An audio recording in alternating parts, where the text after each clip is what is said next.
Committee will now come to order. Chair recognizes himself for 5 minutes for an opening statement. Well, good morning, everyone, and welcome to the Subcommittee on Communication and Technology's legislative hearing on Lifting Voices, legislation to promote media marketplace diversity. I'd like to thank our witnesses for appearing before the subcommittee today. Today we will discuss 4 pieces of legislation that seek to address a fundamental shortfall in our nation's media landscape: the lack of female and minority employment in and ownership of traditional media distribution outlets. In the United States, women and people of color own less than 10% of all commercial radio and TV stations. We know that media outlets reflect the values and priorities of their owners and their employees. So it's critical that we find ways to make these distribution channels more reflective of our country's racial and demographic makeup, so that our media may effectively serve the needs of the diverse communities that make up our nation. Studies have shown that broadcast television and radio continue to be crucial sources of news, public safety information, and entertainment for everyone, but especially so for minority communities. It's critical that these outlets provide a diverse array of local voices that speak to the needs of the communities they serve, and that's where these statistics about female and minority ownership are telling us that we're coming up short. That's one reason I'm happy that we will be considering H.R. 3957, the Expanding Broadcast Ownership Opportunities Act, introduced by Mr. Butterfield. This legislation would reinstate the tax certificate program for socially disadvantaged individuals at the FCC. This program would incentivize sales of broadcast TV and radio station to women and people of color. We will also consider H.Res. 549, introduced by Ms. Demings. This resolution affirms the commitment of the House to media diversity and pledges that Congress will work with media entities and diverse stakeholders to develop common ground solutions to eliminate barriers to media diversity. Next, we will consider H.R. 5564, the Enhancing Broadcaster Diversity Data Act, introduced by Ms. Clark, which would require the FCC to complete its rulemaking reviewing the Equal Employment Opportunity rules. The bill also requires the FCC to create a public searchable database of the broadcast ownership data collected by the FCC. And finally, we'll discuss H.R. 5567, the Media Diversity Act, introduced by Mr. Long and Mr. Vesey, which would require the FCC to consider, with the input of its Office of Communication Business Opportunities of the Commission, market entry barriers for socially disadvantaged individuals in the communications marketplace. So I look forward to the discussion on the legislation before us today, and I wish to yield the balance of my time to my good friend and a true leader on these issues, Mr. Butterfield. Thank you very much, Chairman Doyle, and to you, Chairman Pallone, thank you very much for your willingness to put this up for a hearing today. We've been talking about it for several months now, and you promised me a hearing, and today you've made it happen, so thank you so very much. Historically, Mr. Chairman, the number of minority and woman-owned commercial broadcast stations has been abysmally low, never rising above 3% and 6% respectively. This lack of racial and gender diversity in ownership stems directly from past discriminatory barriers designed to exclude certain groups from the market. The FCC itself routinely discriminated against qualified African Americans, refusing to grant its first broadcast license to an applicant of color until 1949, decades after the first license was issued. Such obstacles have frustrated the ability of women and minorities to access the information, resources, and capital needed to purchase broadcast stations. In 1978, the Commission established the Minority Tax Certificate Program, providing a tax incentive to those who sold their stations to minorities. While in existence, the certificate boosted ownership exponentially, raising the number of minority stations from 40 to 323. It's time for Congress, and I hope in a bipartisan manner, to do its part to ensure that women and minorities have equal access to the ownership market. That's why I introduced 3957. The bill would reinstate an expanded tax certificate program at the FCC and increase the Commission's ownership reporting requirements. I believe that these actions, along with the other bills we considered here today, are important first steps toward a truly equitable media marketplace. I thank the witnesses for their testimony today. I thank my friends on both sides of the aisle for embracing this legislation, and I look forward for it to have a good markup, passing the House, passing the Senate, and being signed by the President. Thank you. I yield back. Gentleman yields back, and I yield back my time. And the chair now recognizes Mr. Latta, ranking member, for 5 minutes for his opening statement. Well, thanks, Mr. Chairman, and good morning, and welcome to our first hearing of the new year. I'd like to start by thanking my Democrat colleagues for continuing to work with us last year to complete many of the bipartisan priorities that began under the leadership of the committee Republicans. Our multi-Congress effort is now close to bearing fruit on issues like broadband mapping and supply chain security. We will continue to push these measures forward, but for now, I want to thank my friends across the aisle for committing to hold today's hearing in that same bipartisan spirit. I also want to note that during our majority, we tended to have educational hearings dedicated to understanding the issues we sought to legislate. Although we're moving straight to a legislative hearing today, I appreciate my colleagues reaching across the aisle to hold a hearing on such an important topic as we have today just before the Martin Luther King holiday.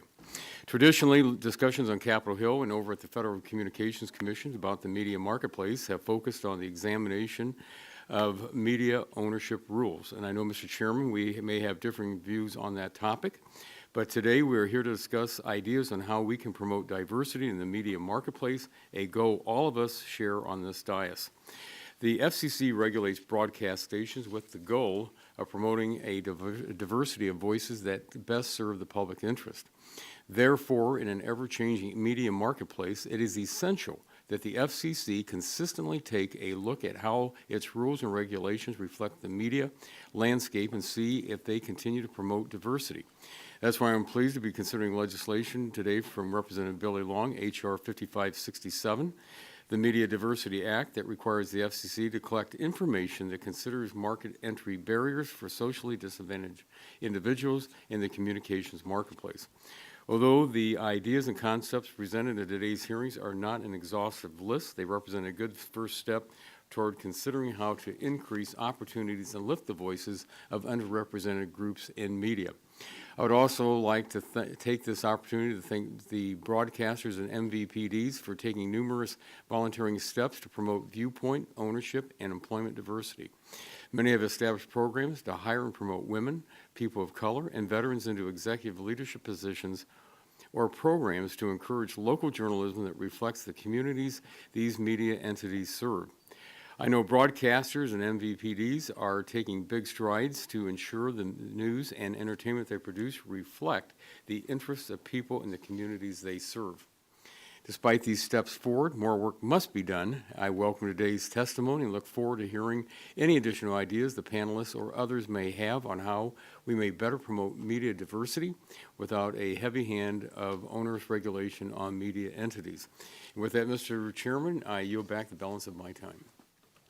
Gentleman yields back. Chair now recognizes Mr. Pallone, chairman of the full committee, for 5 minutes for his opening statement. Thank you, Chairman Doyle. It's timely that we're holding this hearing today to discuss the lack of ownership and employment diversity in the media marketplace. Earlier this week, there was a lot of criticism about the Academy Award nominations for a lack of diversity in the acting and directing categories. This same criticism holds true with media ownership.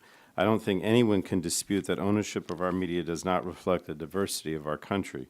The numbers are clear and alarming. While women and people of color make up over 50% of our population, broadcast ownership by them hovers around 10%, and we have to do better. Representation matters because the people behind the scenes influence the program that we see and hear, and that programming plays a critical role in our democratic process in influencing people's perspectives. In the early days of broadcasting, it was virtually impossible for women and people of color to hold media outlets. Today, the opportunities are not impossible, but they're still very limited. Women and people of color can still face discrimination when it comes to accessing capital, and as a result, we're far more likely to see consolidation than diversity when an outlet is sold. And while I would hope large media companies would reflect the diversity of the communities they serve, women and people of color are unfortunately underrepresented in their executive suites. We also do not have any data to better understand employment demographic trends because the FCC has failed to collect that data for nearly 20 years. and this is extremely unfortunate. Diverse employment is just as critical as diverse ownership. It's the executives and producers who influence program decisions, which news stories to cover, and importantly, how to cover a story. So I'm pleased that we're here today with bipartisan efforts to improve diversity in the media marketplace. Representative Butterfield's bill would reinstate the successful tax certificate program. Representative Clark's bill ensures that FCC's data is analyzed and not simply reported. And legislation from Representatives Long and Veazey requires the FCC to examine market entry barriers for women and people of color. I commend these members for their leadership. It's imperative that Congress, the FCC, and all interested stakeholders work together to help bring more diversity to our nation's media ownership. And with that, I yield the time remaining. Well, I guess I'm splitting it between Representative Butterfield. What's that? Just you. Oh, just you? You're only you? All right, I'll yield then to Representative Clark the rest of my time. I thank you, Mr. Chairman, and I thank our subcommittee chairman and our ranking member. I thank you for yielding the time, and Chairman Doyle for convening this subcommittee hearing today, promoting media marketplace diversity. As a co-chair of the Multicultural Media Caucus, along with Congressman Tony Cardenas and Congresswoman Judy Chu, I'm reminded of the important role each of us play in a larger fight for a more diverse and inclusive future. During my tenure in Congress, I've dedicated my time to issues related to the state of diversity and inclusion in the media, telecom, and in tech industry spaces. One of my goals is to ensure diverse voices are being represented on and off screen, which includes ownership in traditional media distribution outlets. Today, our committee will discuss legislation that seeks to help address ownership diversity and access to capital for women and people of color, including my bill, H.R. 5564, the Enhancing Broadcaster Diversity Data Act. This bill calls for stronger reporting by the FCC to complete its rulemaking, reviewing its broadcast and cable EEO rules, and to create a searchable database of the collected data. I want to thank my colleagues and the witnesses for being here today to help transform our world into a more equitable space where a myriad of thoughts, experiences, and points of view can be utilized to strengthen our society. I look forward to hearing your testimony, and I thank you and yield back to you the balance of the time. Does I the now yield gentleman back, Mr. Chair. Gentleman yields back. Chair now recognizes Mr. Walden, ranking member of the full committee, for 5 minutes for his opening Well, statement. good morning, and thanks to you for having this hearing and all of our witnesses for weighing in on this really important issue of media diversity.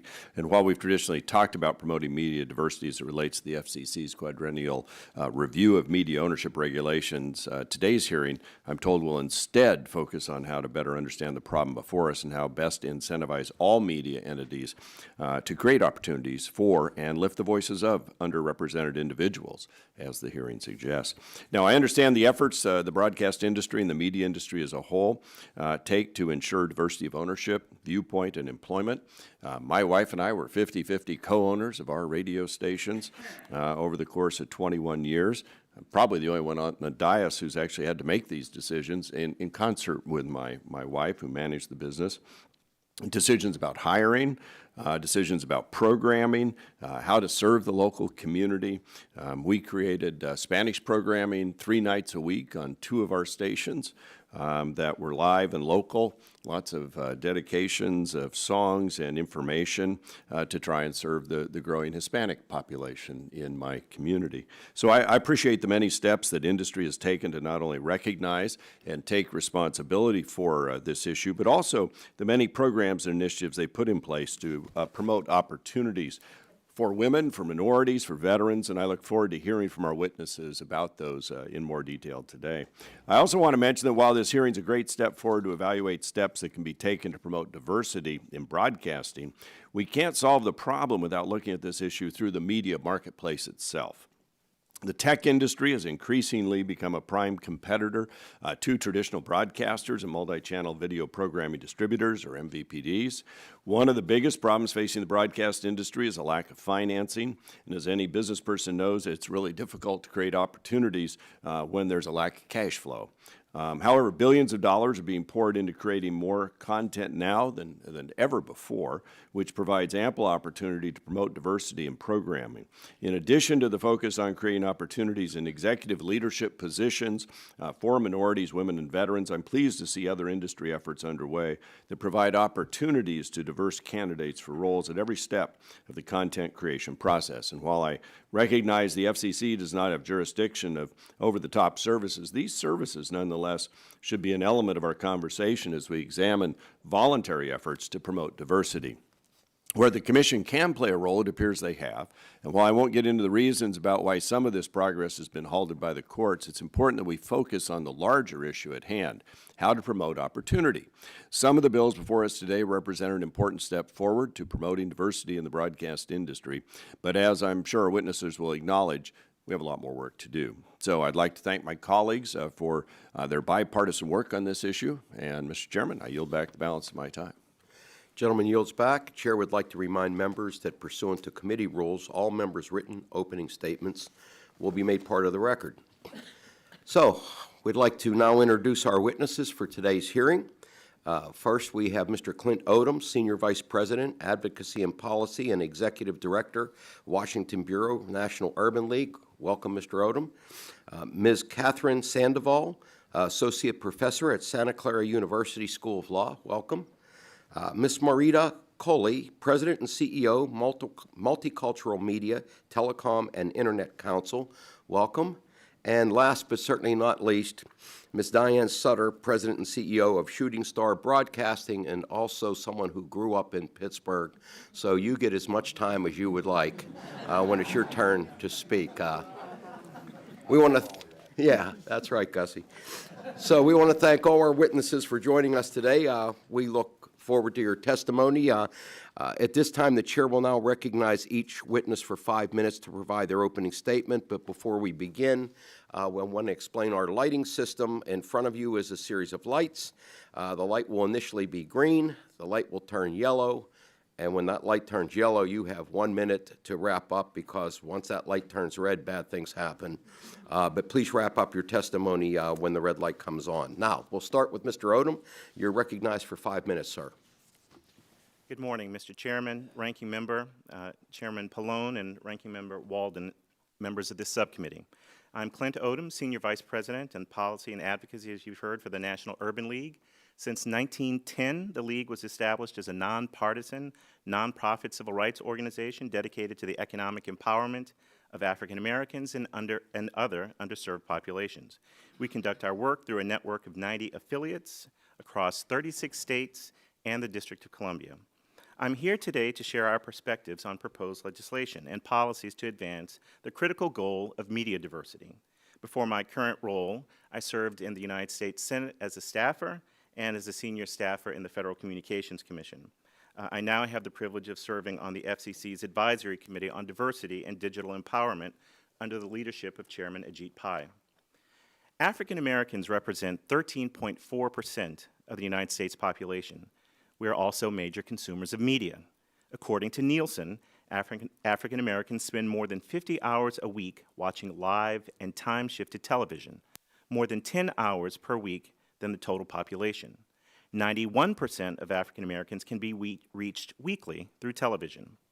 Yet we are woefully underrepresented as employees in the media industry and as owners of media businesses, particularly those businesses that rely on FCC licenses. According to a recent opinion piece by our president and CEO, Mark Morial, and FCC Commissioner Jessica Rosenworcel, women own just 7% of commercial TV stations, people of color, only 3% of those stations, and people of color serve only as 1 in 10 general managers of TV stations. According to data from the National Association of Black-Owned Broadcasters, African Americans own 0.15% of full-power commercial radio stations and 1% of the full-power commercial TV stations in the United States. The owners of these TV stations could sit in the 5 seats at this witness table. The League broadly supports the legislation under consideration today. This body should reaffirm its commitment to media diversity and to policies that advance that goal. The tax certificate program has always been considered an important but very modest proposal to address broadcast and media ownership that reflected few women and minorities. This program has always enjoyed bipartisan support. It's time for Congress to act. The League also supports legislation that would produce data around media ownership and employment. This represents a sound basis for policymaking. American management guru Peter Drucker memorialized the expression, "You can't manage what you can't measure." To that end, legislation sponsored by Representatives Clark and Long represents a common-sense approach for any diversity legislation or policies.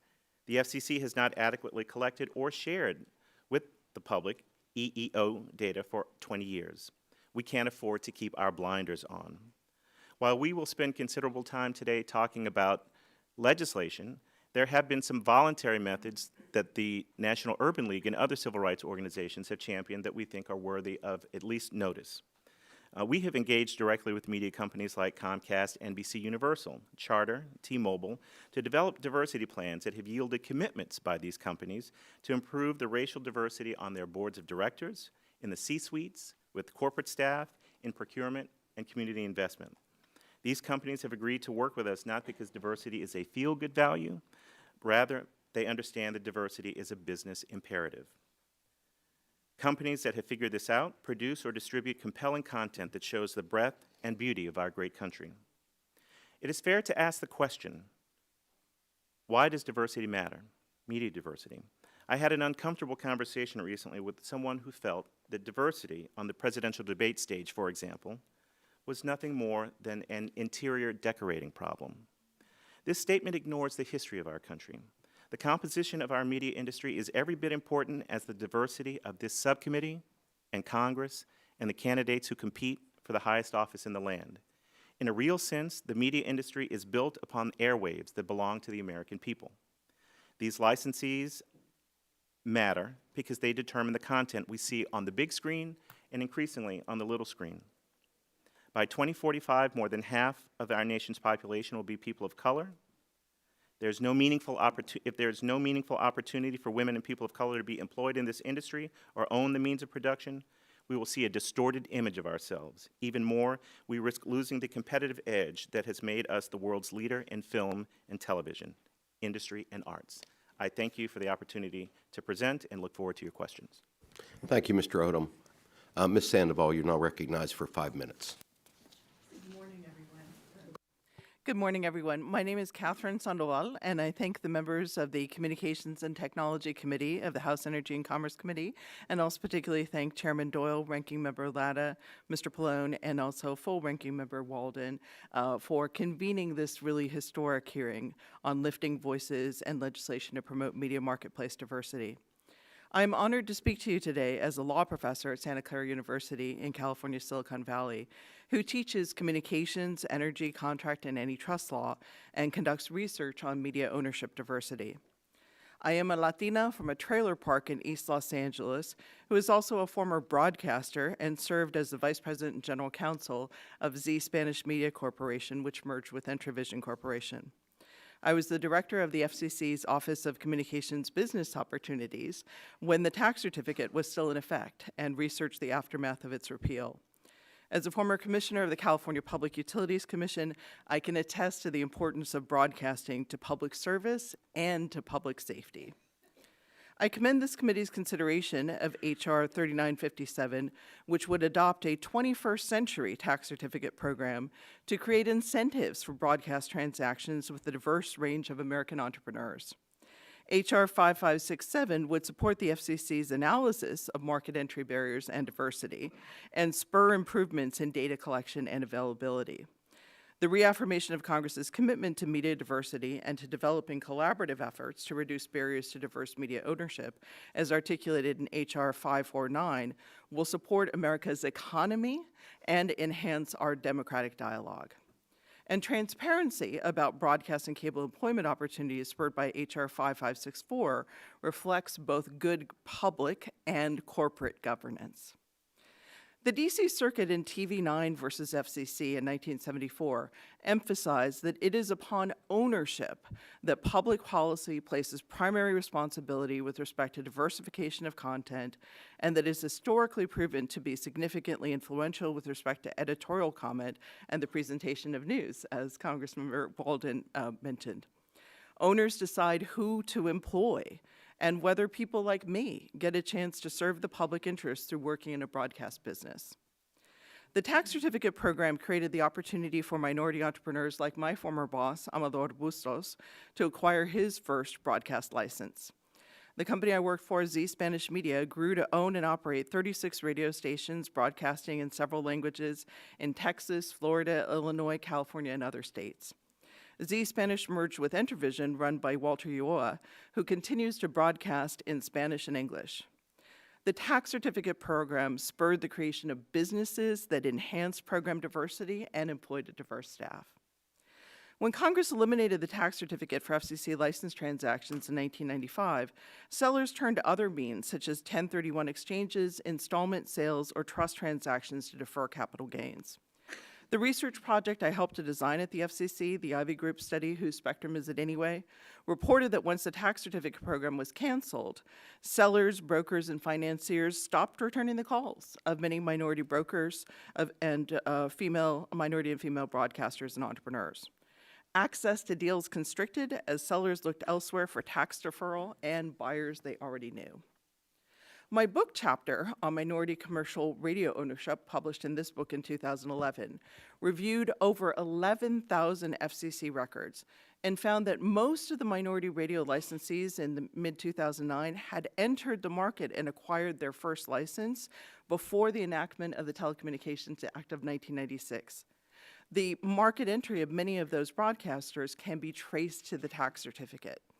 And only Congress can authorize a 21st century tax certificate as the FCC continues to work on other important issues. Last, I'd like to emphasize that broadcasting is critical for millions of Americans who rely on it daily for news and public affairs information, and especially critical during times of emergencies. When PG&E's website crashed during the power outages initiated in October 2019, when fire danger was high, broadcast radio and television was a key resource about school and job closures and which communities would lose or maintain power. Broadcast and broadband are synergistic communications media. America's public safety, economy, and democracy benefit from a robust and diverse broadcast sector.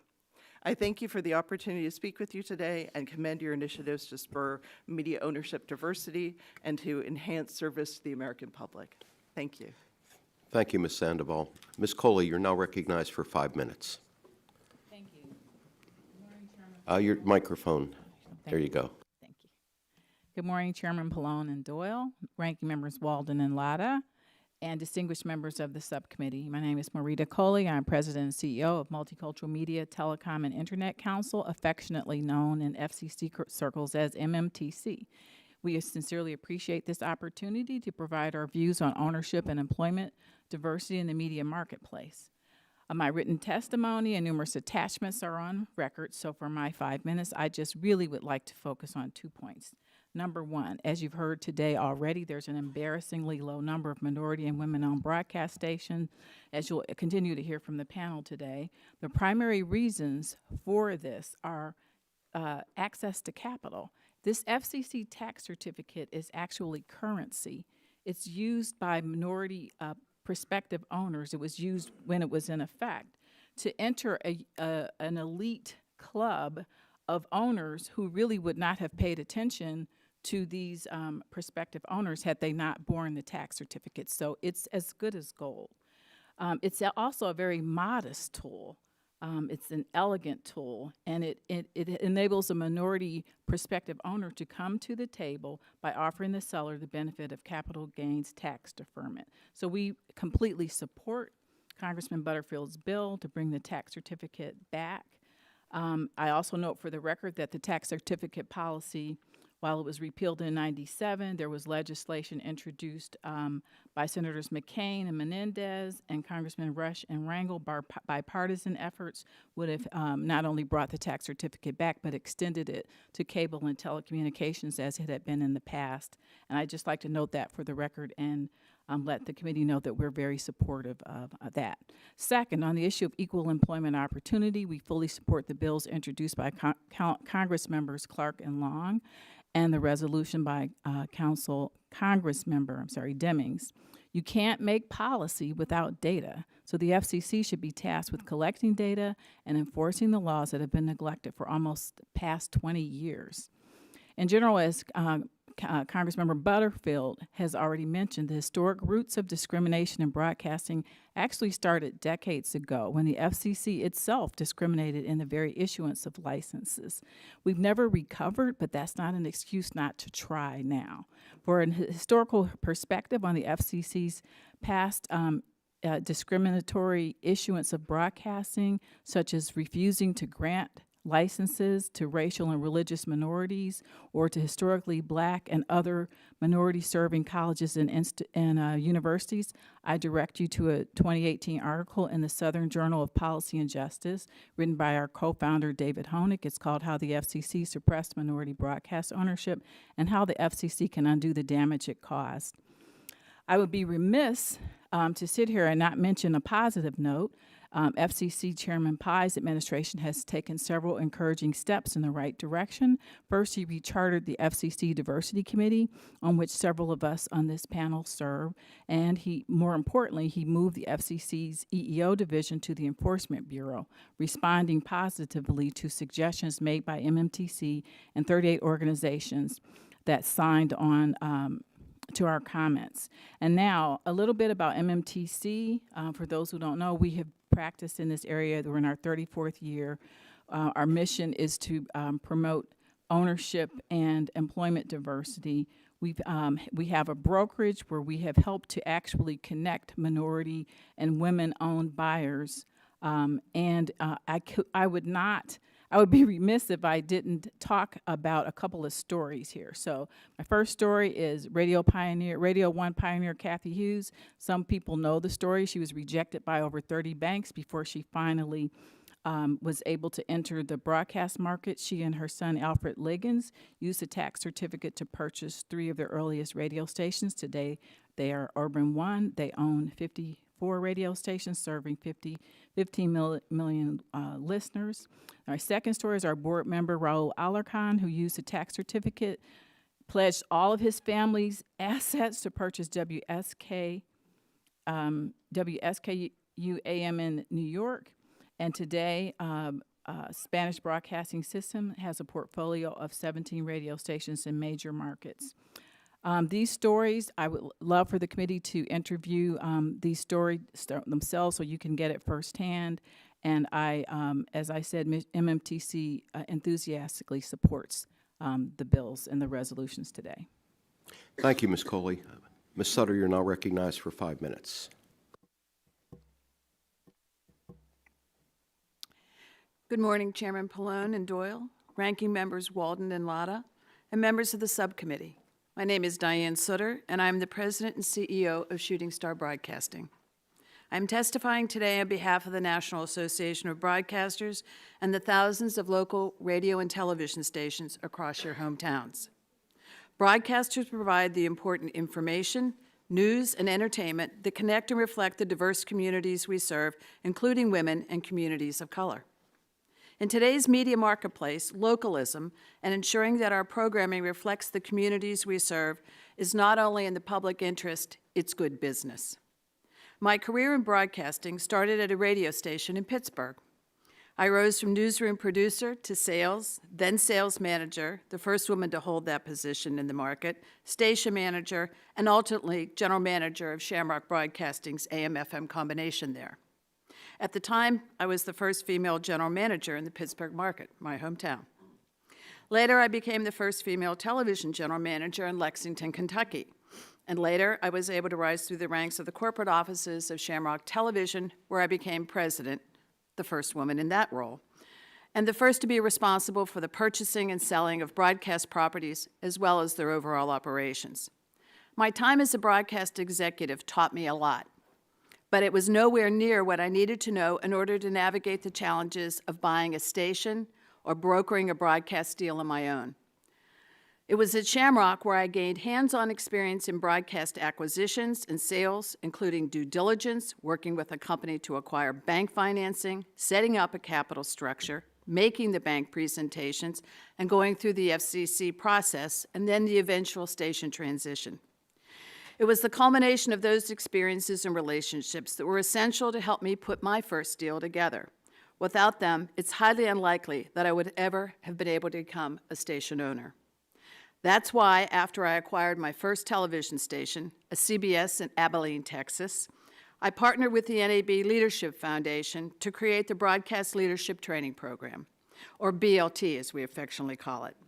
I wanted to share what I had learned with other women and people of color who I saw facing similar challenges that I had faced, and who frankly face many of those same challenges today. BLT is a 10-month executive MBA-style program intended to help talented senior-level broadcasters who aspire to advance as group executives or station owners, particularly women and people of color. It allows them to be exposed to the fundamentals of purchasing, owning, and running a successful broadcast operation. The BLT program, supported by broadcasters for broadcasters, is celebrating its 20th anniversary this year. And of the 325 graduates, over 65% have been promoted one or more times, and 55 have been or are currently station owners.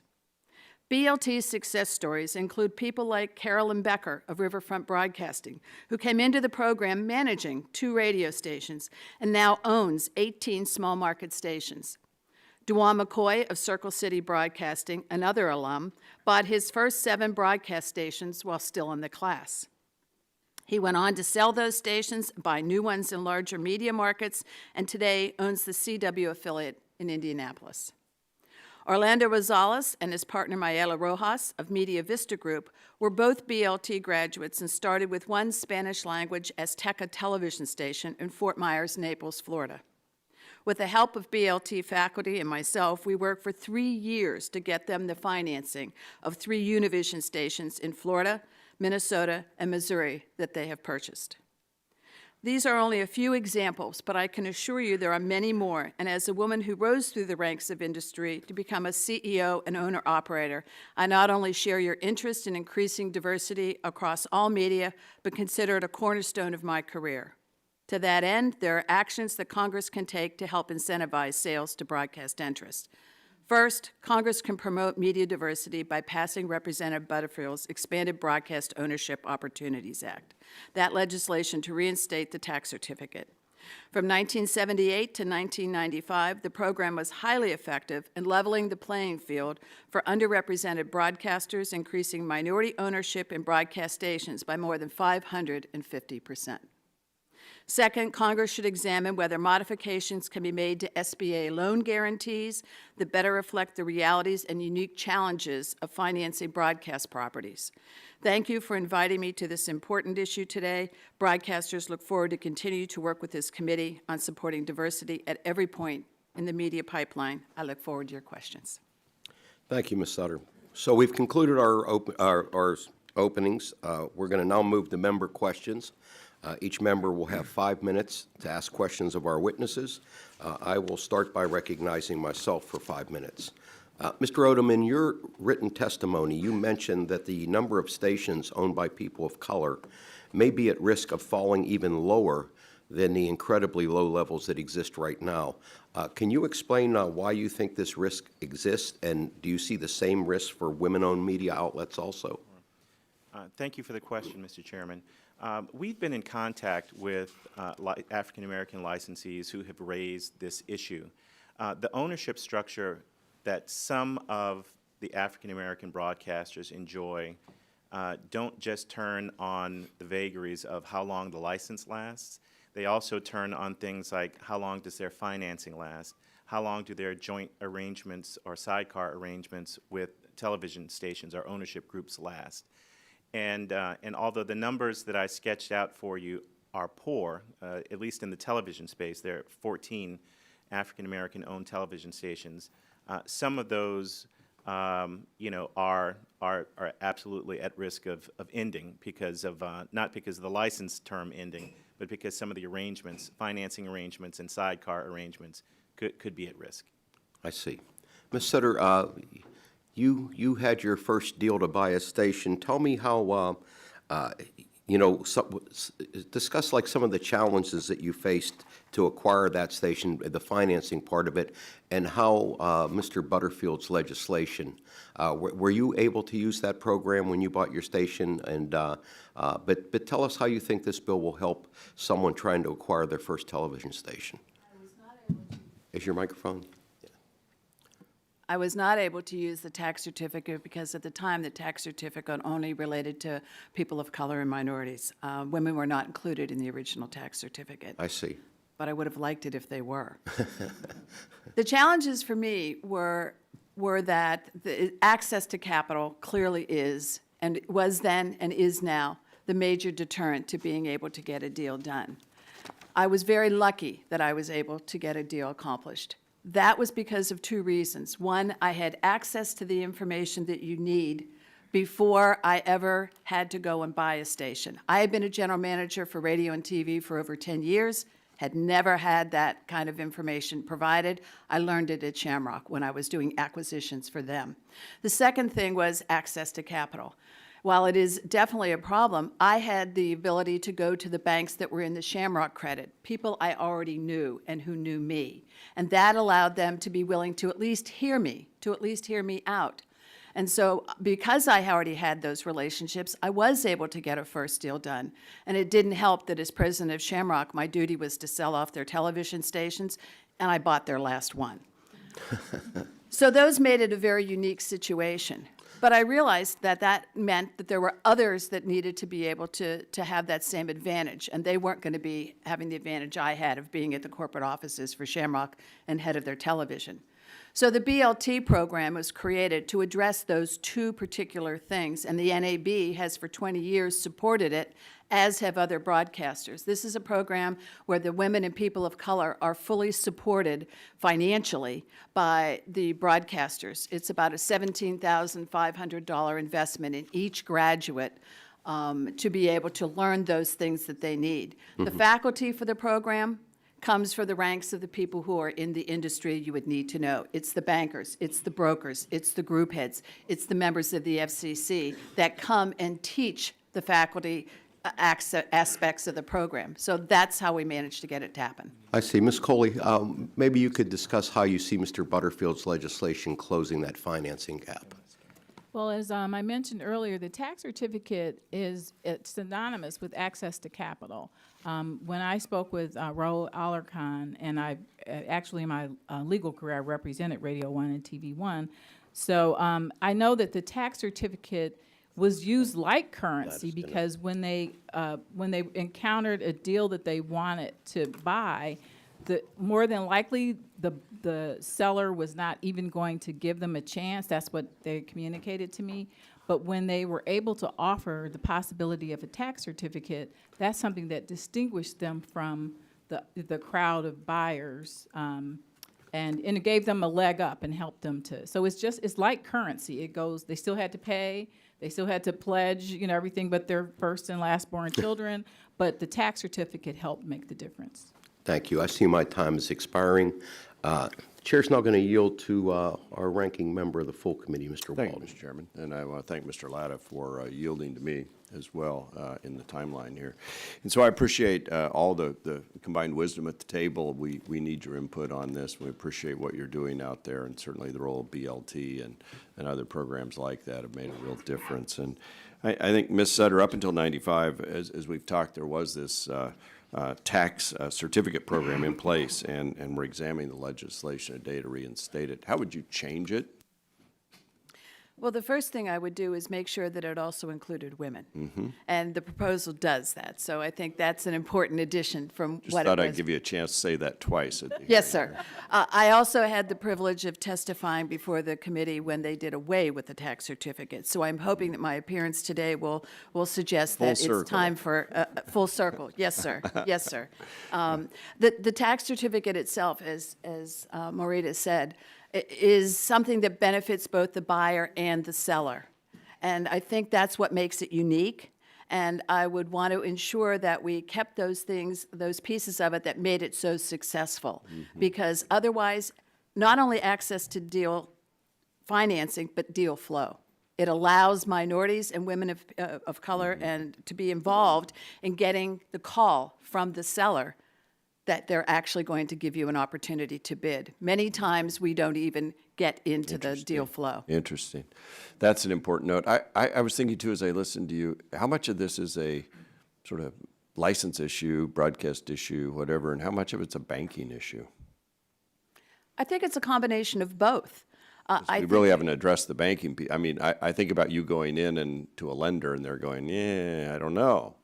Is that the lender issue? Because you know how to run a business. You've proven that. Yes, but ownership is different because, in essence, someone else is investing in you. Yeah, you're right. And so, as a result, they need to know more than you're just a good person and a good operator. They need to know that you are capable financially of being able to uphold your commitments. So when someone else invests in you, it is incumbent upon you to be able to demonstrate that their risk matches the reward. Sure. And then in terms of collateral, can you speak to those issues as well? Yes, one of the challenges and what makes broadcasting unique is that probably our most valuable asset is our license, and that is not permitted to be used as collateral in any Right. kind of a financial way. So many of the banks look to broadcast whose value is not in equipment or in bricks and mortar, it's in the value of the goodwill. And that's not something that a bank can attach as collateral. Which I think makes the industry very unique in that respect. Are there other witnesses who want to speak to that part of this equation? Yes, thank you very much, Congressmember Walden. One thing I would like to emphasize is that the tax certificate is absolutely critical to access to deals, right? It provided not just access to capital, but access to deals. And this is particularly important because under the Communications Act, Section 310D, the FCC cannot consider whether a different party in a application to transfer a license would better serve the public interest. So what the tax certificate did is that it created Right. private sector incentives to actually do deals with minority buyers and eligible buyers who would then apply together with the seller to the FCC for license transfer applications. So these incentives were really important because especially under the tax code as it existed then, and there still are incentives in the tax code now, to do other deals where you could have done a 1031 exchange or do other things to try to defer capital gains or do trusts. And so the tax certificate gave an incentive to do something different and partner with people who you wouldn't have partnered with before. And I'd also like to underscore and thank MMTC for their brokerage. When I worked for Z Spanish Media, in fact, Z Spanish acquired some stations through David Honig as a broker who put buyers and sellers together. And as I mentioned, our station owner got his first deal through the tax certificate, which though he had a PhD from UC Berkeley, though he had been a broadcaster, it was the tax certificate that created the access to the deal. All right. All right. Very good. Mr. Odom, real Yes, quickly. sir. This tax certificate program is just the latest in a very long line of bipartisan tax policies that have been pursued by the Congress to achieve results that where the markets create sometimes impenetrable barriers, whether it be the new markets tax credit or the most recent opportunity zone tax credit that was passed at the end of 2017. These are ways of enacting social good through the tax policy using market-based incentives. All right, thank you. I would just conclude by saying when we bought our stations from my parents, I'll always remember being with my wife. We were working on Capitol Hill then in the law firm downtown when my father said, oh, by the way, it was the worst February we've ever had. and the exciter just burned out on the FM. You're going to need to replace that. It's like, what am I getting into here, Dad? Anyway, thank you. Thanks for having this hearing. I yield back.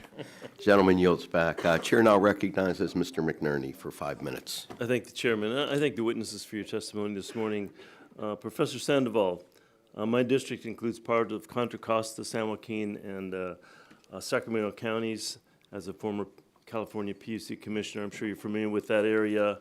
It has a very diverse population, and it was severely impacted by the recent wildfires in California. For example, during the Kincaid fire, a small fire erupted that resulted in the city of Oakley residents having to be evacuated. 88 cell towers went down in Contra Costa County, and a highly dangerous air quality filled the area. So if we don't do more to increase minority ownership of broadcasting stations, what would it mean during times of crisis for constituents in districts like mine where the real risks of being impacted by wildfires and other national disasters? Yes, thank you very much, and thank you for your service to the community and California, Congressman McNerney. I'd like to underscore what you were saying about the important role of broadcasting during disasters, and sadly, we've had our share in California.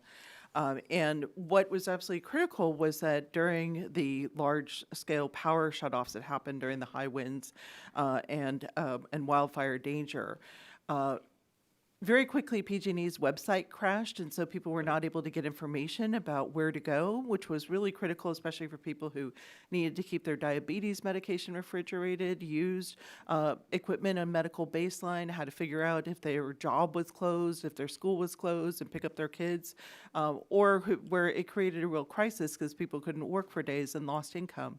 But PG&E was actually able to fax out a list to the broadcast stations of the cities that were going to lose power. And so people depended, millions of people depended on broadcast, radio, and television for information about where power was out, where power was available, what the closures were. And as you mentioned with the evacuations and the fires, in Sonoma County, you also had 200,000 people evacuated during the Kincaid fire.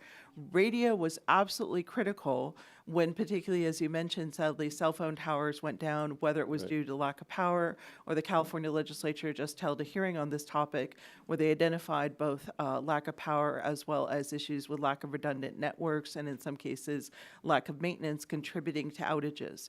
So while day to day, many of us do rely very heavily on cell phones and the internet, broadcasting really showed itself truly to be a lifeline, and broadcasting that addresses the needs of diverse communities is particularly important, especially during those times of crisis.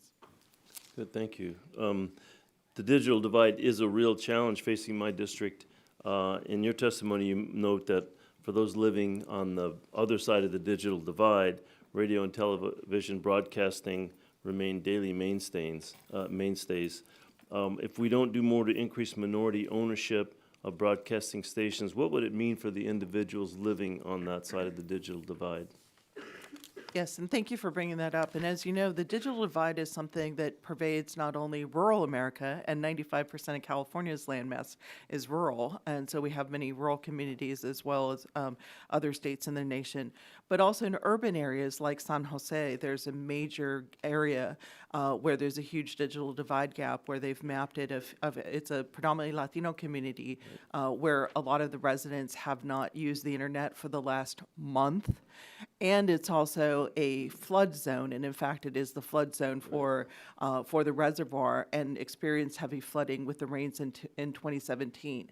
So it's absolutely critical that we work simultaneously to close the digital divide and to ensure that we also harness broadcasting, because one of the things that happened in Paradise, California, the Camp Fire, was that for a variety of reasons, the county didn't activate broadcast alerts. And so particularly with also a lot of elderly people depend on broadcast and didn't have the cell phone access, didn't use the internet, and didn't get the message.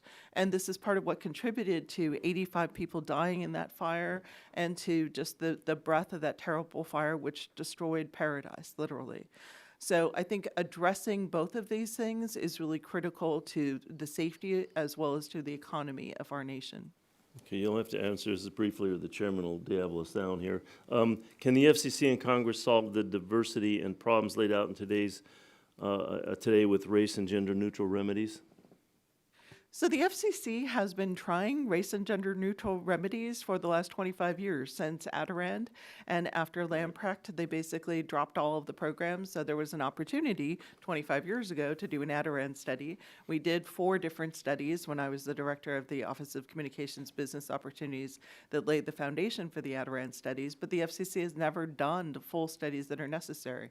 So we've had a 25-year experience with race and gender neutral policy, and what we've seen is that basically the people who've been in the best position to grow were people who had entered previously, and also some of the graduates of some of these particular programs. But race and gender neutral policies have not produced the kind of results that the policies before 1995 produced.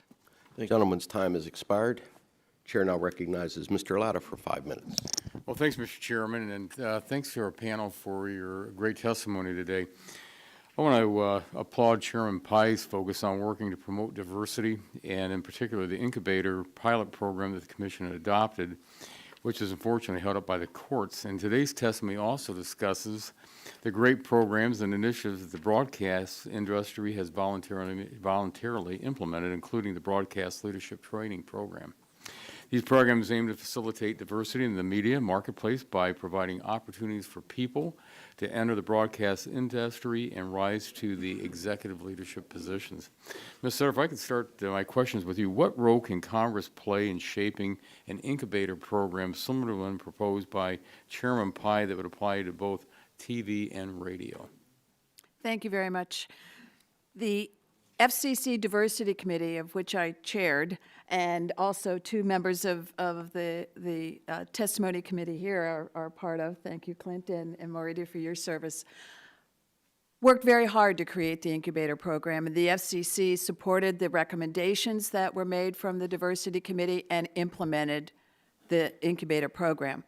We would suggest that you are not constrained by those same things that the FCC is, and we would encourage this committee to consider adding the incubator program to your consideration of things that can improve diversity in the industry. And we would also ask that you include television. So I appreciate your suggestion in that regard, because the incubator program as it was put forward was only for radio. I have graduates of the BLT program right now in television that are looking to acquire television stations. And the incubator program, which was a way for stations to be able to provide station ownership opportunities to those that could be taken a year to work with them to be able to learn how to manage and own stations, and then they would have the opportunity to buy those stations. So I think that's another vehicle for that, and would hope that Congress could do something to codify that along with the tax certificate. The 2 of those things together make a pretty poignant opportunity.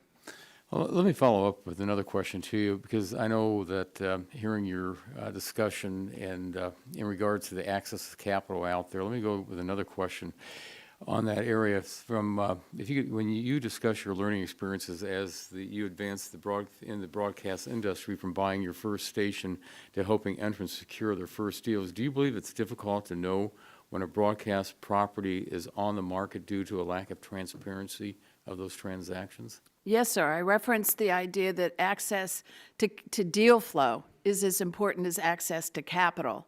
One of the things that the tax certificate did was to incentivize sellers to look for a potential person of color, or hopefully now a woman, to be a buyer. They do not have that incentive at this time.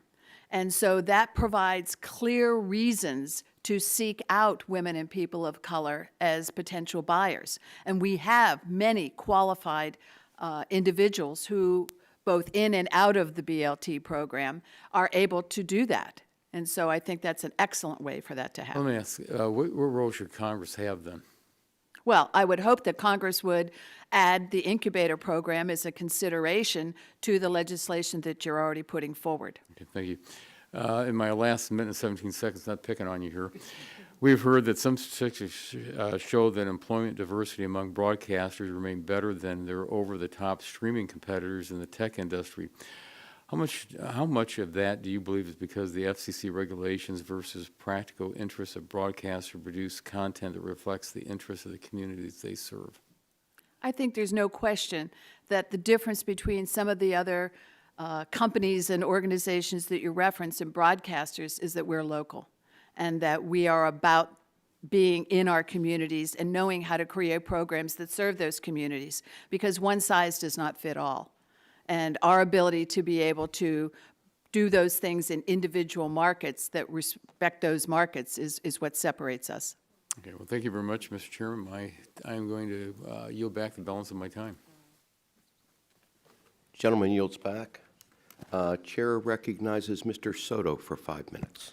Thank you, Mr. Chairman. I have the honor of representing a very diverse area in Central Florida, high growth, and this continues to be a big issue. I noticed the FCC is releasing new FM station applications, but they haven't really released a lot of new television station applications over the years. So my first question is, would these bills help with this new tranche of FM stations coming out to increase minority and women business ownership, and would we need to open up more new TV stations to help also give more access, since it's tough to buy one compared to creating one? I'll start with you, Mr. Odom, and we'll go down the line. This isn't an issue that we have expressed an opinion on, but I think if you look at the simple, matter of laws of demand and supply, we've had a constriction of the supply of television stations. I imagine some of that is owing to the fact that we've had some of that spectrum ceded to the commercial wireless space. So I think it would be great to create new market areas and new licenses. I just don't know how realistic that is, and we have not, as an organization, looked at that particular issue. Okay.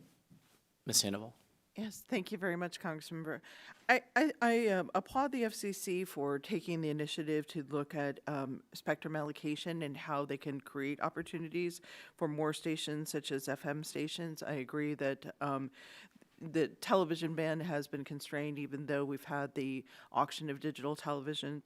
I would note that the FCC has a duty under 309J of the Communications Act to create incentives for small minority and women-owned businesses in the communications industry, including through auctioned licenses. So things like the tax certificate really affect the secondary market, but I believe that HR 5567 would also help to support the FCC's analysis of market entry barriers, which is another thing that's required by the Communications Act in Section 254. So I believe that these bills would be complementary, but as mentioned, the FCC has a lot of work to do, and I think that this would be synergistic with looking at where there have been new licensing opportunities. Last, I would like to add that when I looked at my research, pulling over 11,000 records to analyze the status of minority broadcast, that sometimes when the FCC had done things like the expanded band or the 80/90 docket, where they expanded stations, that was a really critical entry point. So I think this is going to be a critical entry point of opportunity, and we need to make sure that the policies are there to really value and create the rules that promote diverse media ownership and service to the public. Ms. Coley? MMTC hasn't spoken on this issue as well. However, I believe that anytime there's an opportunity where there are new opportunities to, like the 80/90 docket was one of the ones where it just opened up a lot of new licenses. So the tax certificate wouldn't necessarily work in that respect, but I think that what Congress could do is to act as, to have something that encourages financing, that encourages diversity with respect to the new allotment. The tax certificate, wouldn't really be the way. Sure. Ms. Sutter?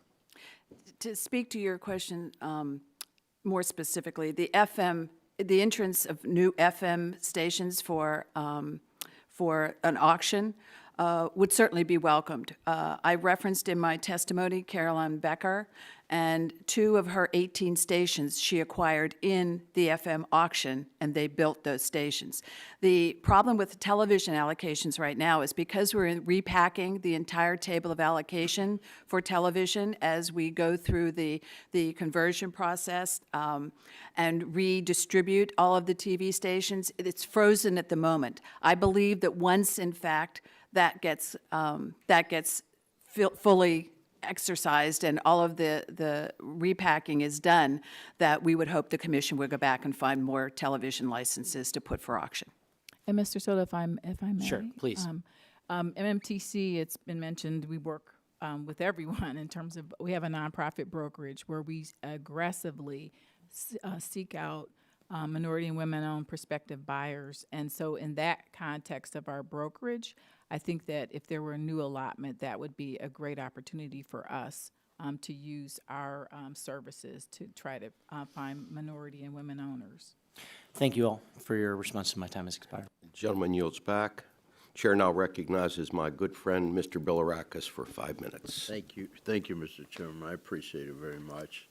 I want to focus on another subject that hasn't been brought up, but first I'd like to tell you that Sheila Johnson, who is the founder of the BET, lives in my district part-time. She's a wonderful, wonderful person. Wonderful. She's a trailblazer, and she was born in McKeesport, Pennsylvania. Did you know that? All good things. Another from fellow Western Pittsburgher. Pennsylvania. Absolutely, yeah, particularly Western Pennsylvania. Yes, sir. But I represent the Tampa Bay area, and I'm very proud of that. We like that, too. Yeah, absolutely. So in any case, this an issue with regard to veterans. In many circumstances, veterans are deemed part of a class for distinctive treatment. For example, the Small Business Administration has a set-aside program for service-disabled veterans-owned small businesses to allow these businesses to adequately compete for certain government contracts. Many federal agencies have similar programs for both veteran-owned businesses and service-disabled veteran-owned businesses, in addition to programs for sex and race-based diversity. Mrs. Sutter, what actions is the broadcasting industry taking to promote and incorporate veterans, and particularly veterans with service-connected disabilities, into the marketplace? Thank you for your question. Sure. The Broadcast Education Foundation, the Leadership Foundation of the NAB, has a number of initiatives that they do to work with veterans.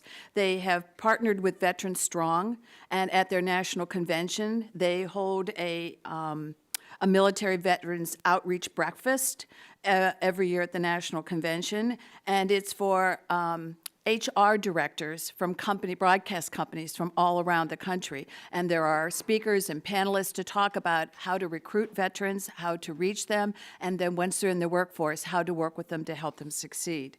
In addition, they also co-host the Career Fair with the Broadcast Education Association to specifically address veterans and encourage them to participate in the fair and then help them move on in that regard into the broadcasting industry. But I think one of the greatest examples is that most of the broadcast companies out there are interested in reaching veterans. As you all probably know, our congressional PSA program that the NAB does, veterans is one of the main topics that is available for members of Congress to use. But to give you a specific example, Hearst Broadcasting actually has a director of military recruitment. And that is a military veteran in that role. And the job of that veteran is to go to bases specifically for the purpose of recruiting veterans to come into the broadcast Has there been a great deal of interest? Yes, sir. Good, very good. And I would think so. Well, the CEO of Hearst Television is a BLT grad, so suffice it to say, he understands that importance. Excellent, excellent. What can Congress and the FCC do as far as promoting veteran-owned small businesses? Well, I think the program that you mentioned at the SBA is certainly one, because we as broadcasters also work with the 7A program, and it's an adjunct to that. So continuing to work on that program, I think, is helpful. And certainly we as broadcasters want to continue to make sure our doors are open to veterans to be part of our industry. Very good. Anyone else like to add anything on that particular subject? Yes. Thank you, Congressman, for this question. I would note that when I was a commissioner of the California Public Utilities Commission, that we had a program also specifically authorized by the California legislature that promoted opportunities for a variety of diverse businesses to be able to do business with the regulated utilities in California, electric, gas, water, and telecommunications, and that veterans, especially service-disabled veterans, as well as women and gay, lesbian, bisexual, and transgender people were specifically included in that program.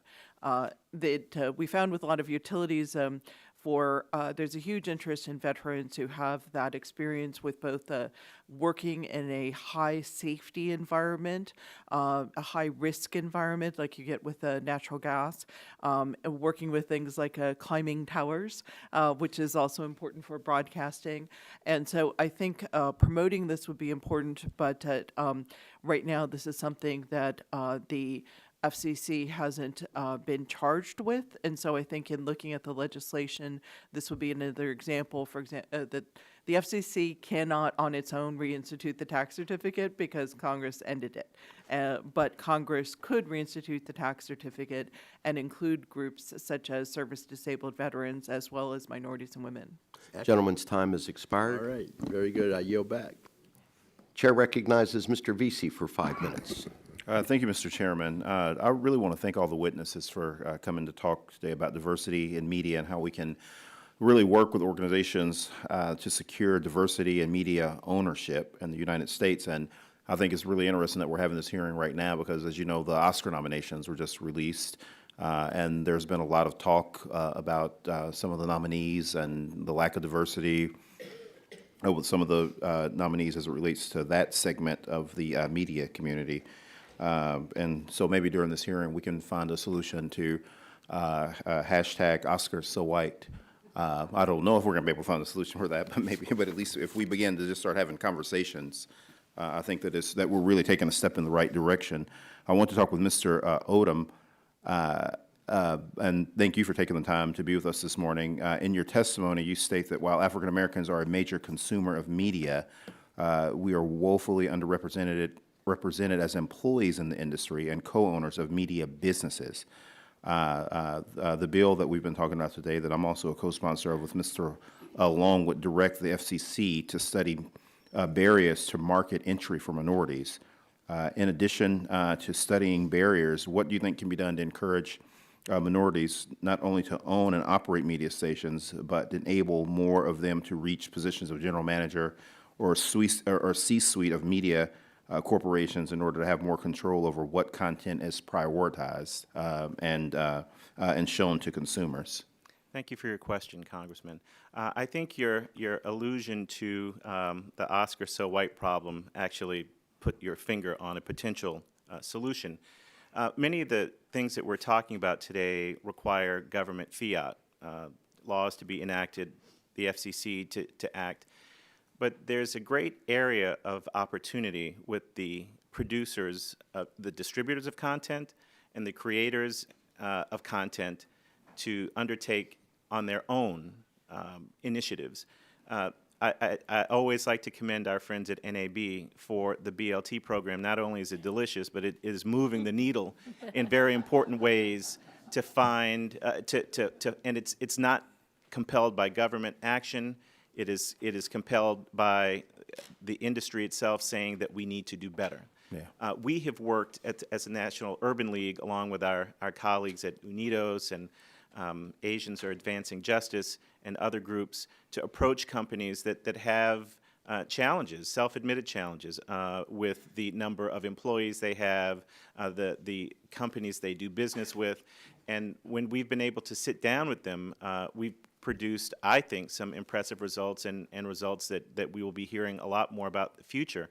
Our work with Comcast, NBC Universal in particular over 10 years ago, we think has yielded some good results that have turned into more programming, more distribution outlets, and mentorship and incubator programs inside that company that have really yielded a lot of good results. We've worked with T-Mobile just recently hoping, to get some data on that when that agreement becomes effective. But I think some of these voluntary efforts that we've been talking about can yield a lot of fruit. Do you want to, would you like to see more government? I mean, you touched on that. I want to ask you. Absolutely. There's a critical role here for government. The tax certificate program, as we said, could not be done by the Commission on its own initiative.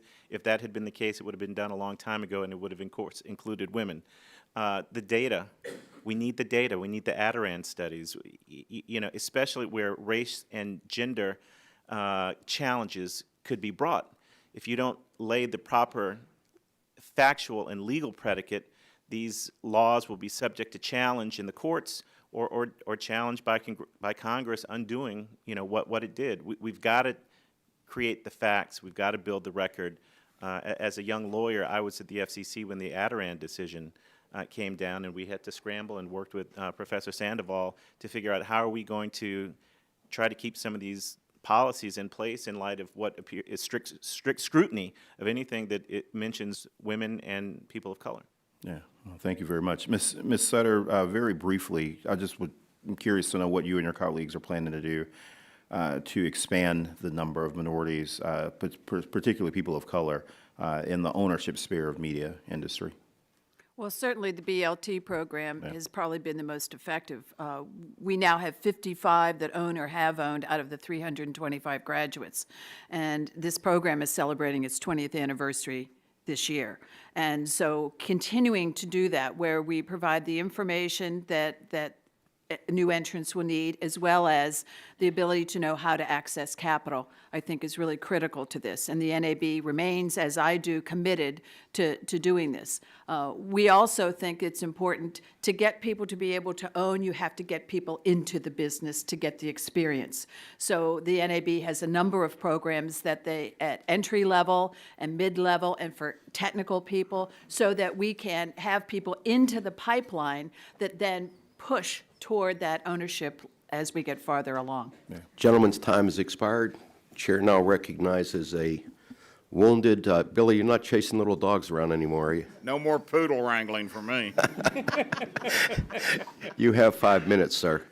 Thank you, Mr. Chairman. And Ms. Sutter, as I believe you know, I introduced a bill last week, H.R. 5567, the Media Diversity Act of 2020, that directs the FCC to consider market entry barriers in the communications marketplace. In your testimony, you touched on obstacles you overcame in purchasing your first station, including the inability to access capital. Could you expand on that a little bit? Yes, sir. Thank you very much. We touched on briefly the fact that it is very difficult to get financing for broadcast properties, especially for new entrants, because they don't have collateral by having other stations and larger properties that they could pledge to a bank. They're very resistant to loaning to broadcasters. We are a cash flow business, not a collateral business. We are not bricks and mortar. We are goodwill. We are part of the community. As such, banks are reluctant. They don't understand. And much of the work that we do is to try to educate banks on how to loan to the broadcast industry, because many smaller regional banks are not familiar with how broadcasting works. And so they're reluctant to be able to do that. And so it is an education process, and certainly the idea of a tax certificate is something that I think really addresses so directly how to get capital, because if in fact you have a major company that's willing to sell to a new entrant, it gives a higher degree of confidence to a bank that they're buying a property that's an ongoing property, that it's got good resources. And so I think that the tax certificate not only helps get us access to deal flow, it helps us get access to capital. I know that there's been a lot of consolidation things going on since you purchased that first station. Has accessing finance become easier or rougher since that time, and what's being done by the FCC and the private sector currently to solve those issues? I can tell you it wasn't easy then, and it's not easy now. So that hasn't changed. The difference between then and now is I think that we went through a very serious economic crisis in 2008, 2009, and 2010. And what that did was to take many companies that were in the broadcast space of lending, and they left the business. So we have fewer financial institutions that are considering and have experience loaning to broadcasters, which makes it more difficult. Which is why, if we can demonstrate to banks that it is a profitable situation, because the bigger companies get financing. The bigger companies have bank deals, but they also have more concentration to be able to pledge. So for us, the tax certificate is an answer to so many issues that affect women and minorities. But the thing that I think is the best is we know it works. We have statistical history. We may not have statistics on everything, but we have statistical history that says that increased the number of minorities by 550%. I think that's a great track record that we ought to begin to use again. Quite a statistic. And yes, I believe my bill will give us a better picture of the state of the marketplace by requiring the FCC to consider market entry barriers for socially disadvantaged individuals. Other than access to capital, what are some of the other barriers to entry? Well, certainly the access to deal flow, and we've touched on that, but getting the major companies to talk to smaller broadcasters is also a challenge. Just being able to get into being able to know what station's for sale, because the deals frequently are never publicized. They don't even go to brokers. It's one person talking to another person, and next thing you know, a deal has happened for which you are not even able to present your case. So the tax certificate, in essence, incentivizes all sellers to look for, to identify, and to speak to women and people of color who can then be helpful to them by providing the tax benefits. Okay. Ms. Sandoval, you want to add something? Thank you very much, Congressmember. Another dimension I wanted to add to this, as Ms. Sutter mentioned, broadcast is a cash flow business, and that one of the practices that really undermines cash flow, continues to be an issue for minority broadcasters, is the practice of what's called minority discounts. And this is something that was documented in another chapter in this book, and also in the 1999 study that we commissioned at the FCC called When Being Number One Is Not Enough.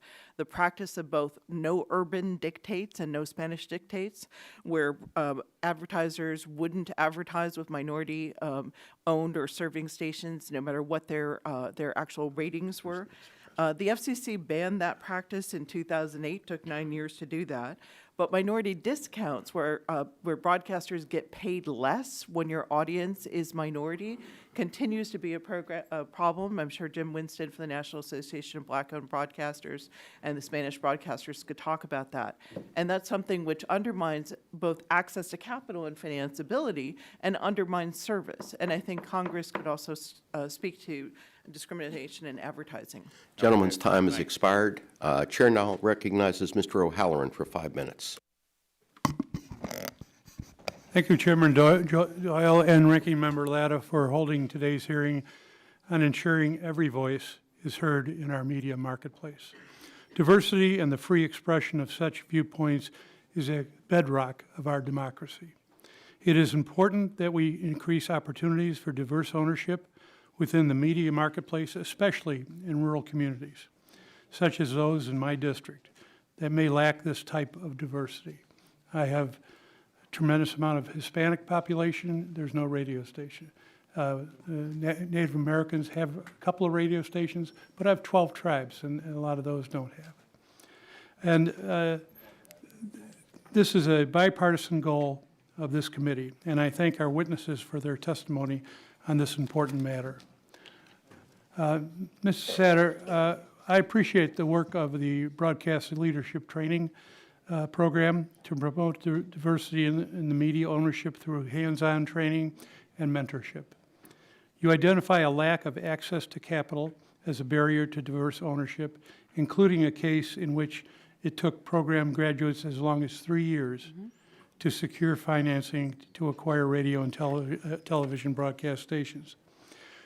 How should potential valuation of an FCC license for a radio or television station be taken into consideration by lenders when considering providing capital to aspiring media owners? Thank you for your question. The issue of the broadcast license, as I have referenced before, is that it is our greatest asset, but we're not allowed to collateralize it because technically it's something that we don't own. It is given to us for a period of time.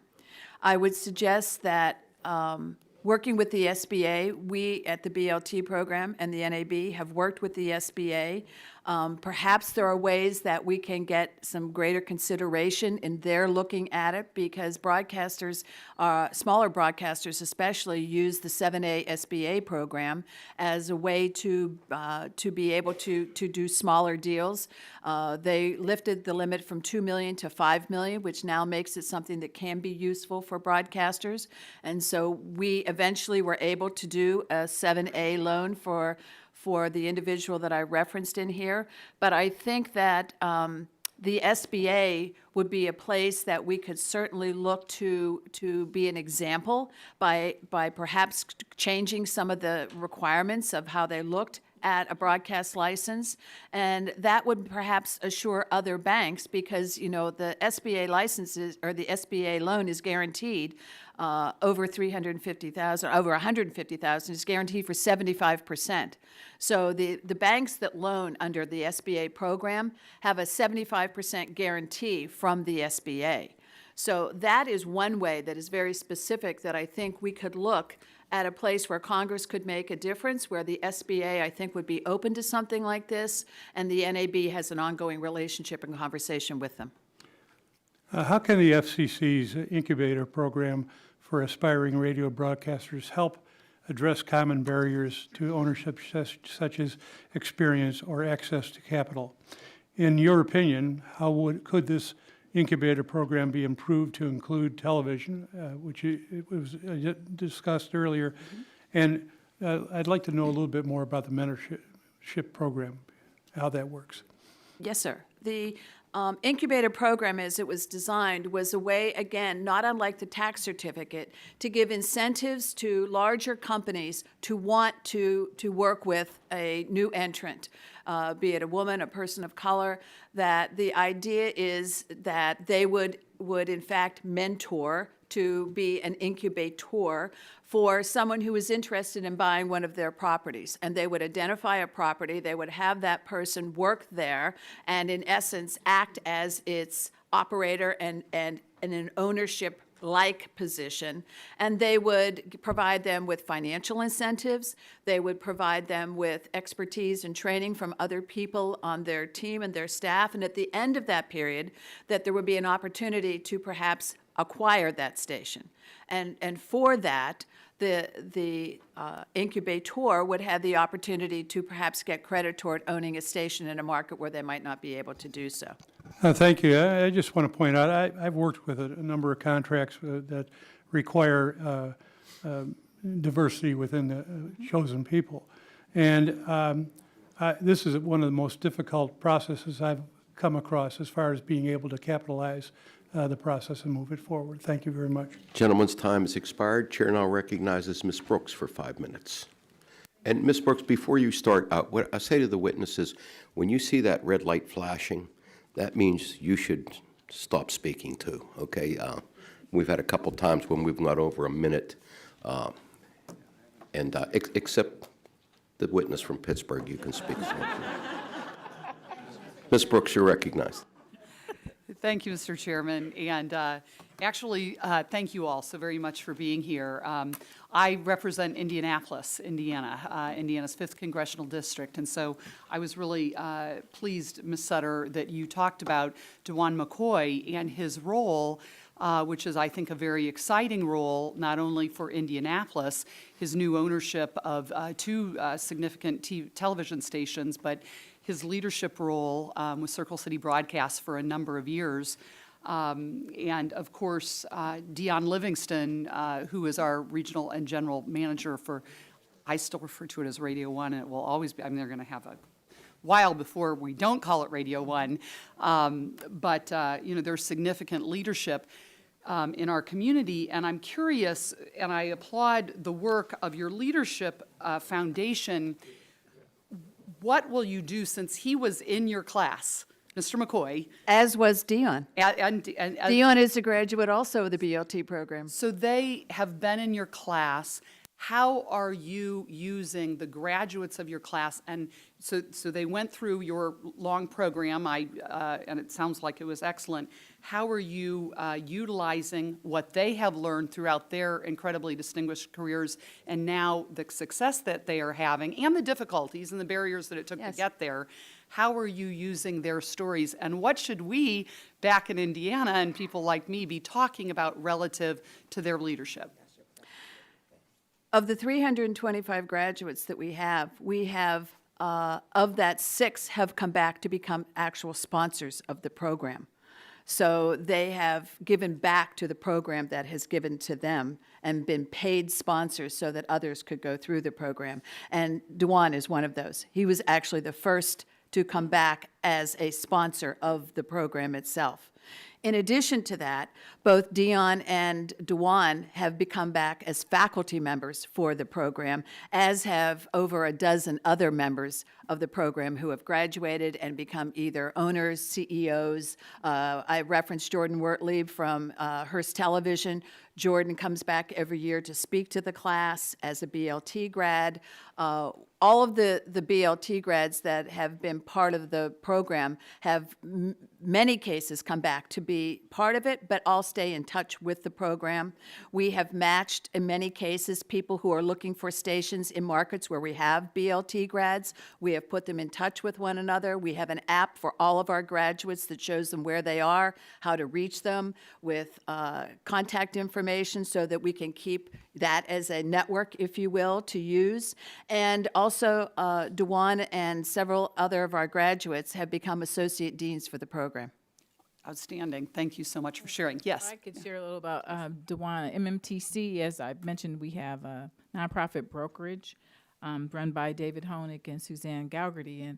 And Dewan, I guess after he graduated, he's a client and a regular member and speaker at our conferences. And what the brokerage does is that it helps to get entrepreneurs into the deal flow, because certain deals come to us and then we're able to share. I haven't met Dion yet, but I would imagine that he'll be a client. They were both in the same class. That was quite a year.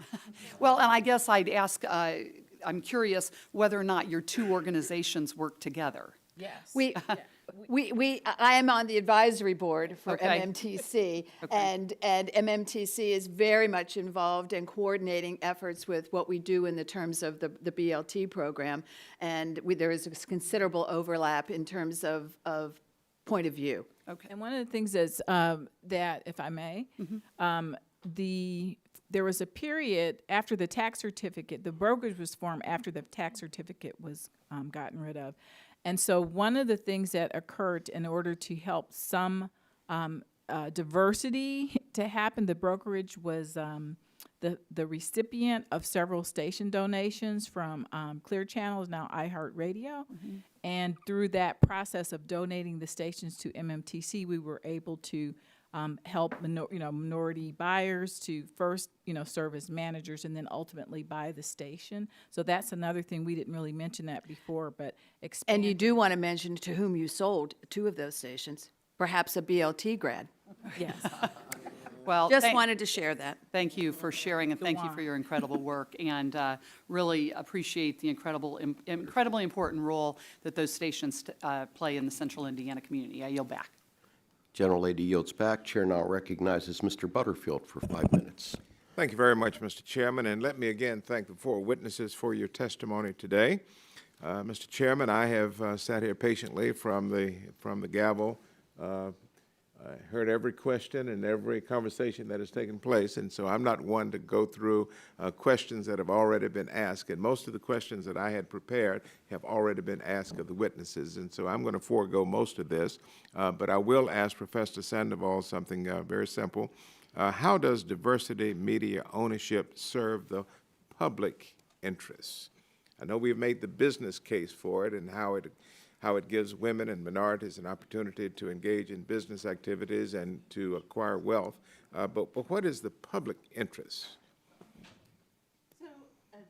As I mentioned, and as the courts and the Supreme Court has recognized as well, that media ownership diversity is important because owners have the opportunity to decide what content gets aired, which editorials get aired, which commercials get aired or rejected, and also who gets employed.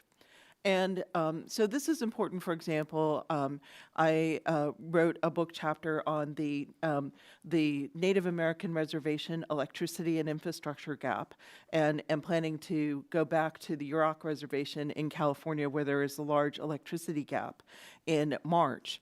And for some time, I've been trying to pitch the station to some of our local TV stations who've actually interviewed me about electricity issues and the PG&E bankruptcy to come with me to the Yurok Reservation to, with the cooperation of the Yurok, tell the story about this gap, this unbelievable gap where people in California do not have electricity. And it's been a really hard sell to get somebody to come and cover this story. And so at this point, I'm thinking, I have a former graduate who went to film school, so I'm going to ask him if he can come with me so that, we, along with the Yurok, can create this story. People need to know about this, but yet that mainstream broadcasters are not covering it. And so these are stories that also, as you have issues like we talked about with the disaster, getting out information, again, another important message that that ICE is not going to do enforcement at shelters is absolutely critical to keeping people in my community safe during fires and ensuring that they're not in a danger zone and that they're not putting first responders in danger. Having broadcasters who are willing to air that story and understand the importance of airing that story is the difference that also media ownership diversity makes for everyone. Okay, I needed to get that into the record. I'm going to yield the balance of my time to Ms. Clark of New York. I thank you, my colleague, and I thank our panel for your expert witness today. I want to drill down on EEO enforcement. Mr. Odom, given the calls to reestablish Form 395 EEO data collection, is there any reason why the FCC could not issue an order to restart the collection of this data from the record before it in this proceeding? And Ms. Sandoval, what are your thoughts regarding the lack of data on the diversity of media ownership? Thank you for your question. It's a very simple answer. Nothing is stopping the FCC. In fairness to Chairman Pai, he has articulated a general concern about the constitutional implications of enacting the program or beginning to collect the data again.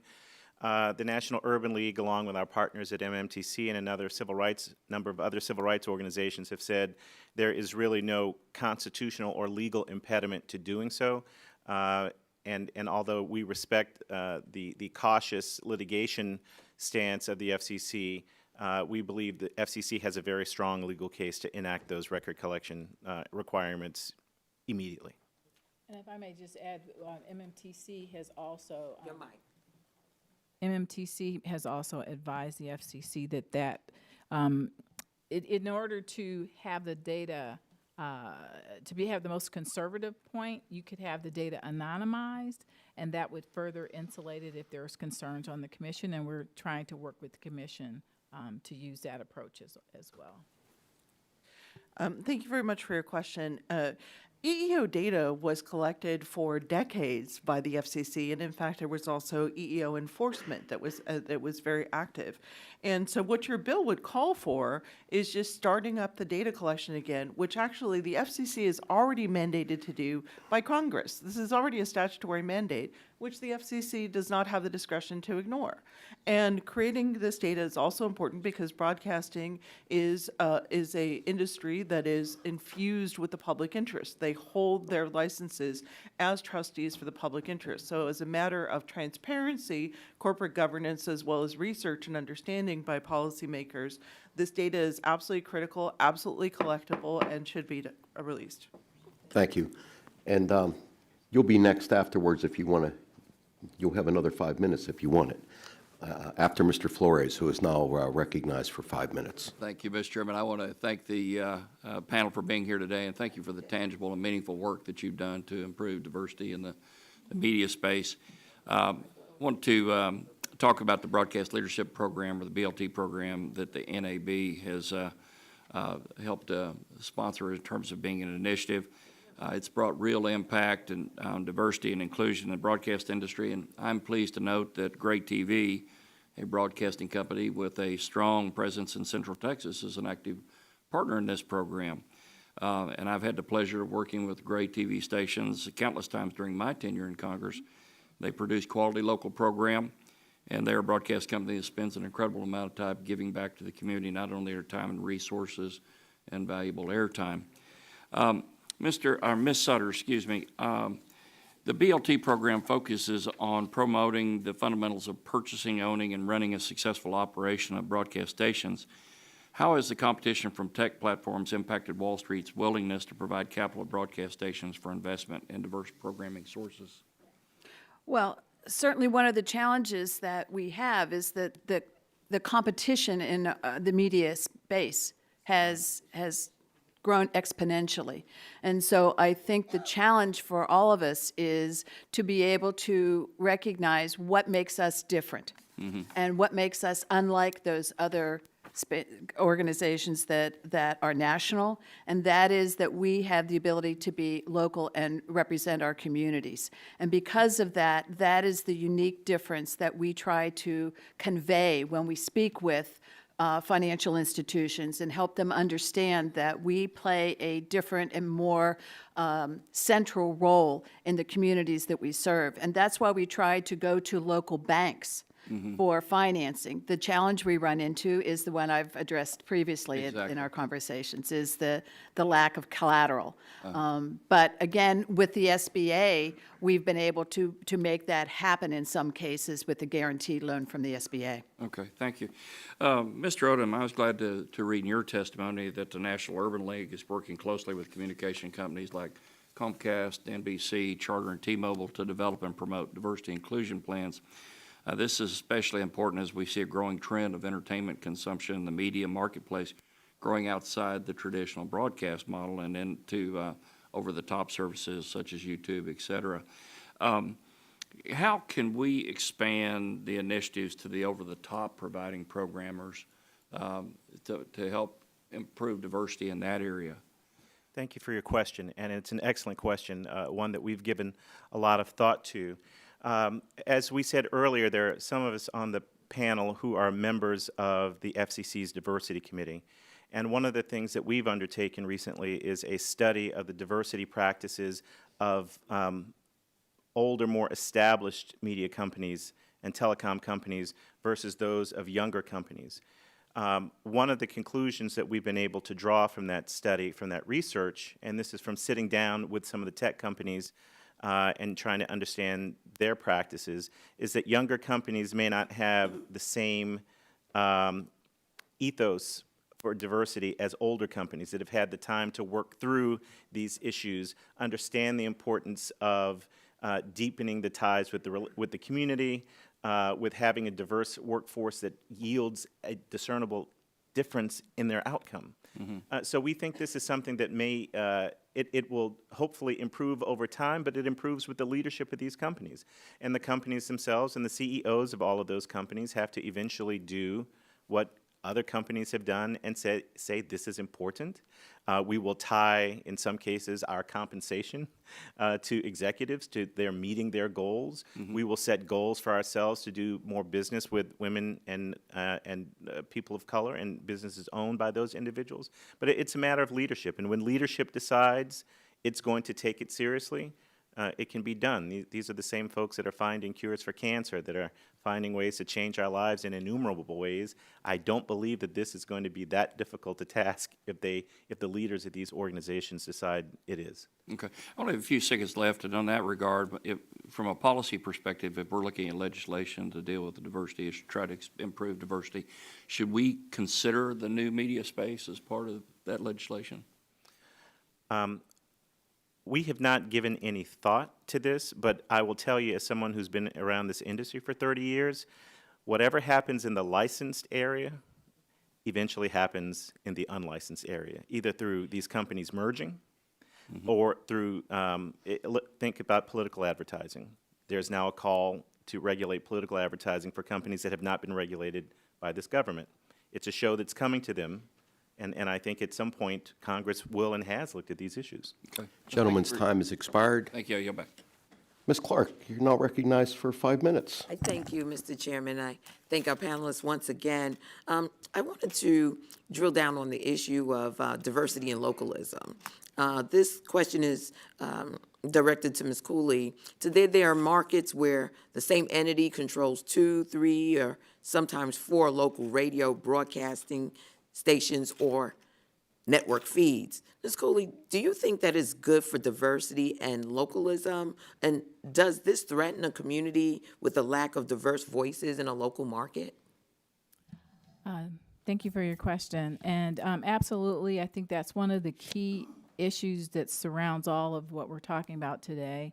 The whole issue with the tax certificate, and then the fact that the tax certificate breeds ownership. If there is a concentration of ownership, then it limits the number of opportunities that are available for diverse entrepreneurs to get into that space and diversify voices. And then the other thing is that in the broadcast area in particular, there's not a lot available, and so it makes it even more hard for new entrants to get into that space. So yes, I think there is a correlation. Yeah, we're dealing with that in New York City, as a matter of fact. Having said that, I'd like to yield the balance of my time to the gentleman from Illinois. Ms. Clark, Mr. Rush is waiving on the committee and by rules. Oh, okay. Cannot speak to everyone on the committee. Very well. I yield back the balance of my time, Mr. Chairman. Gentlelady yields back. Mr. Johnson, you're recognized for 5 minutes. Thank you, Mr. Chairman. Ms. Sutter, I've got a lot of broadcasters in my districts. It's a very rural district, and so local broadcasters are near and dear to my heart, because in rural America they are the main source of information to people that don't have access to broadband, so they don't have the online access to news and information. So in your opinion, how do you compare the regulatory burdens imposed on broadcasters with other providers of local news and content like print and online? Well, if I'm not mistaken, they don't have any. So that regulation doesn't exist for others. I think broadcasters want to be able to do the best that they can to provide the information for their local communities. And so being able to do that is where the resources ought to be placed, toward providing the best programming, doing the things that we can to make sure that the community is well-served, well-informed, and has access to information, entertainment, and news that's important to them. So the hope and goal is that we won't make it so that the smaller broadcasters especially, many of whom are graduates of the BLT program in these small markets, are able to put their resources toward the place that can benefit their community. So I would simply, and I think that's one of the things the FCC has attempted to do, is to try to reduce some of the things that they perceive are not essential in terms of regulation, that take away resources from the core of what it is we do, which is serve our communities. Okay. So that's important. Great. Okay. Well, you know, much of the debate surrounding diversity centers centers on past and current ownership statistics, but we need to be more forward-thinking. Local radio and television broadcasters are striving to integrate online and app-based technologies to improve their outreach to their communities. What type of programs do the broadcasting industry conduct to grow and promote new entrants and leaders seeking to innovate in broadcasting? Broadcasters understand that their content is what makes them unique and special, and looking for as many places to deploy that content is what creates the innovation, I think, that we've seen in our industry.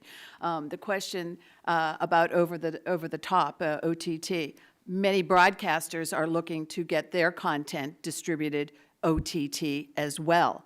So for broadcasters, it's about, once we've created the content, how do we find as many different screens, as many different opportunities? I think we're utilizing our digital channels in television as well as in radio to try and find more ways to provide additional information and our content to get it to people as they want it. Great. Mr. Chairman, I don't want to get yelled at, so I'm going to yell back. I thank the gentleman for that. Chair recognizes Mr. Cardenas for 5 minutes. Thank you very much, Mr. Chairman and Ranking Member. Appreciate the opportunity for us to discuss this very important issue that if we get it right and we make the progress that almost everybody here agrees that we should be making, it's really, really good for business. And it's amazingly good for democracy, and it's important to make sure that inclusion is done in a way that's not about affirmative action. It's not about affirmative action with me. It's just about good action. It's just about doing what's right across the spectrum to make sure that inclusion is felt in the hearts and the minds of everybody in this country, to make sure that we are taking advantage of all the amazing talent that comes in women, in men, in people of color, and even white men. Everybody deserves to be included because of their talent and because of what they can contribute. I want to thank my colleagues for coming together to have this thoughtful discussion today on the need for improving our diversity in media ownership, and more our constituents are seeing the benefits of seeing diverse voices and perspectives in our programming, which in turn reflects the diversity of our great country and embodies the First Amendment values of our democracy. And I welcome this discussion not only today, but in the future as well at every level, both in Congress, on the streets of America, and certainly when it comes to our regulators. I also want to give a shout out to my colleague Kathryn Clark and my colleague Judy Chu. We've been chairing a caucus that focuses on diversity in media. And it's really important that we increase this awareness at every level. Ms. Coley, in your written testimony, you mentioned that some media companies have developed diversity and inclusion plans that represent commitments by these individual companies to improve the racial diversity in the boards of directors, in the C-suites, among staff, procurement, and community investment. Can you discuss what some of those plans and commitments look like? Yes, Mr. Odom, thank you for your question. Mr. Odom mentioned a couple of those. National Urban League, MMTC, have worked with NAACP, National Action Network, in helping companies to come up with commitments. We call them the diversity MOUs. And then the commitments, Comcast, NBC Universal, T-Mobile recently entered into one, Charter Communications entered into one, and they're very comprehensive voluntary commitments to address diversity at the employment level, at the C-suite and board diversity level, and also in procurement, and also in community outreach activities. And what we've learned is, in Comcast's case, for instance, they entered into an MOU to launch a number of diverse programming networks. And a lot of times what you learn is that we are living in America in 2021, and a lot of these networks are very good business. And so what you find is that some companies actually exceed some of the requirements under the MOU because they see that this is actually really a good... Are those companies who are succeeding, are they going bankrupt? Are they suffering from these efforts? Or are they doing well? Yes, right. Comcast, hardly. No, I think they're doing very good.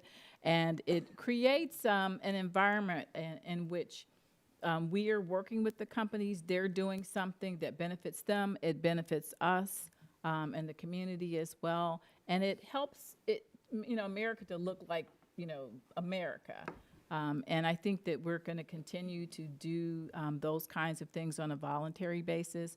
On the data collection, we've worked with NAMIC, the National Association of Multi-Ethnicity and Communications, and Women in Cable and Telecommunications. They commissioned and produced an amazing study with Mercer. And they actually have been voluntarily collecting this data, employment data, for the past 10 years, and they set benchmarks. And then I was at their conference this past September, and they had a huge celebration of how they exceeded the benchmarks they set for them. Thank you. In the interest of time, I just wanted to thank Ms. Sandoval, who's a former CPUC commissioner, one of the few, if not the only first Latina commissioner, I think, in the history of California to be on the Public Utilities Commission. And it's really important that we get a perspective across the board. And I want to thank all of you for your continued work and all the efforts that you're putting forth to drive not only this issue, for many good issues across America. So thank you very much. I yield back. Gentleman yields back. Seeing no committee members present, it now gives me great pleasure to welcome my good friend Bobby Rush, who chairs our Energy Subcommittee, who's waving on the committee today. And Bobby, you are recognized for 5 minutes. I want to thank you, Mr. Chairman, and it's a delight to me once again on this very key committee of the Congress. I served most of my time that I've been in Congress as a member of this subcommittee for years and years and years. I have been a participant on this subcommittee, and I think this is the first term rather, that I have not been on this subcommittee. But that said, I want to thank you for holding this important hearing. And I guess as I look into the audience, I see faces that I've seen over the years of people who have been concerned about the issue of minority participation in media and the barriers to minority participation in media for many, many years. And on the one hand, I'm very appreciative of you holding this hearing, but I'm also disappointed that we are still having these kind of hearings that we've had many, many, many times before. And it's kind of disheartening that we're still having some of the same arguments, taking some of the same positions that we've taken for decades now. Mr. Chairman, I was a part of this committee when the tax certificate program ended back in 1995, and I agree that it was one of the most successful economic development opportunities that existed for minorities, particularly for African Americans, in decades, if not centuries. It granted broadcasters to finally grant minorities a voice, a recognized voice that transcended communities and touched our nation as a whole. And it increased minority access to capital in the broadcasting industry. And Mr. Chairman, I just have to state for the record that back in 1994, that there were 54 black-owned banks that could loan money, that could provide capital to minorities. And today, there are 21 black-owned banks. So we're headed in the wrong direction. We're headed in the downward spiral. Mr. Chairman, I read somewhere recently that the net worth of white Americans in this nation is somewhere around $137,000. The net worth of African Americans is $11,000, headed in the wrong direction. Mr. Chairman, back in 2003, I introduced the Telecommunication Ownership and Diversification Act, which was aimed to reinstate the tax certificate program. And we weren't successful changing administrations and what have you. We weren't successful. The situation is even more desperate than it was and different than it was in 1995 when the tax certificate program ended. We've heard a lot of discussion today about the problems with diversity as it relates to broadcasters. And it is a problem, but I believe that there's a problem even greater than just this one problem. The problem that we are confronted with is pervasive throughout the media and the telecommunications industry particularly. And to address this much greater problem, this widespread problem, I am working on a legislation that would address the lack of diversity in a more robust, effective, and comprehensive way. My time is up, Mr. Chairman, and I don't have an opportunity to ask questions of the witnesses. But this is a problem. That's because you talked for 5.5 minutes. I know, Mr. Chairman, but this is a problem that's serious to my soul. It's I understand. Serious problem, and thank you for allowing me to be a part of this. Of my time. The gentleman yields back, and I thank him for being on the committee today. He's always welcome here. I want to request unanimous consent to enter the following documents into the record.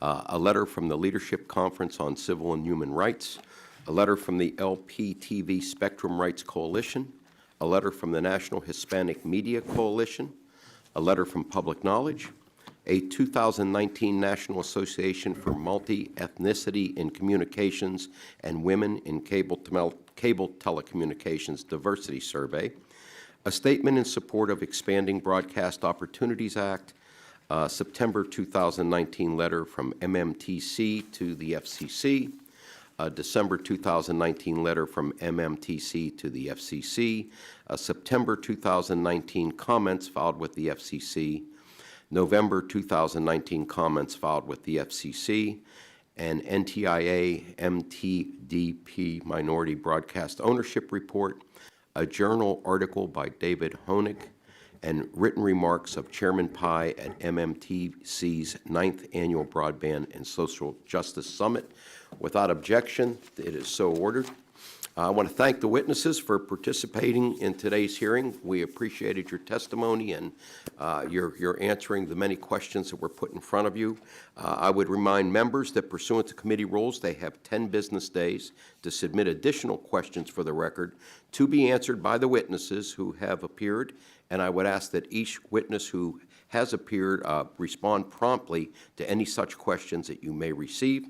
At this time, the committee is adjourned.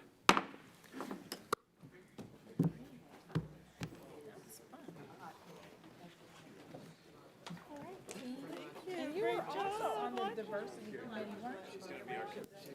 Have you ever been on the diversity?